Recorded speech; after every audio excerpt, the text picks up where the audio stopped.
Hello and welcome to the fourth part of the tutorial series for the COVID-19 simulator, developed as part of the EUVABECO project.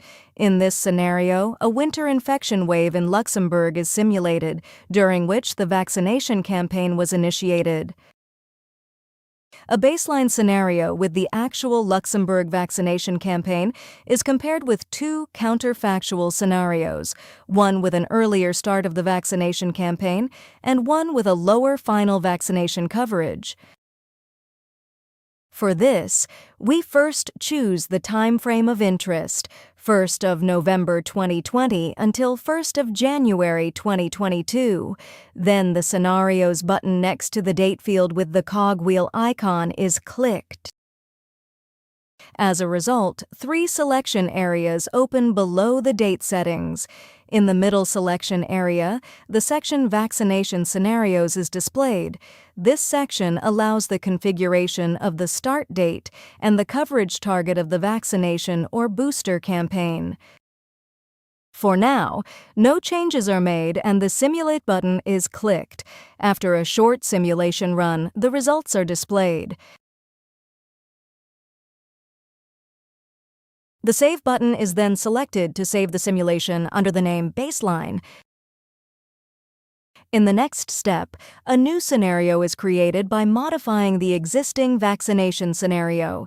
The start of the vaccination campaign is shifted to an earlier point in time. In the Vaccination Scenario Set section, the slider for campaign shift is moved to the left, and the number of weeks by which the campaign starts earlier is shifted to 21 days earlier. All other settings remain unchanged. The Simulate button is clicked again, and once the results are displayed, the simulation is saved under the name Vaccination Earlier.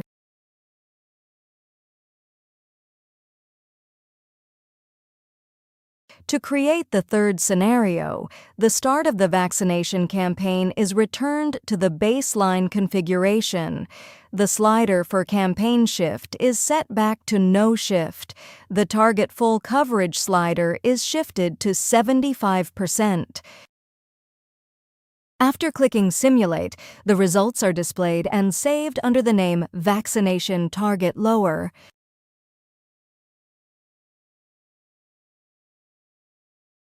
After completing these steps, three simulations are available: the baseline reference scenario, a scenario with an earlier start of the vaccination campaign, and a scenario with a lower vaccination coverage target.